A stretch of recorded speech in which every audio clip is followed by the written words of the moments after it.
They are happy. This is what is the most important. They are happy.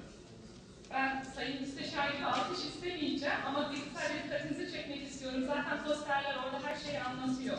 Ümit, istihdam ve özgürlükten bahsediyor. Ve orada çocuklara bakacak olursanız çocuklar mutlu. Zaten en önemli olan husus da çocukların mutlu olması.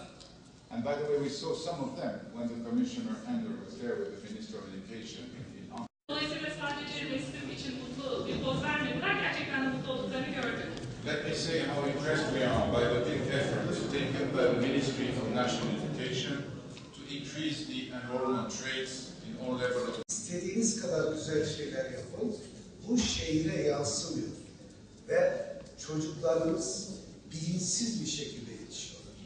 Bu bağlamda gerçekten 2004 yılından beri geldik ve 10 yıldan beri hükümetimizin yaptıklarına bakıyorum. Çok samimi olarak söylüyorum. Çünkü yıllardan beri Urfa'da çalışıyorum.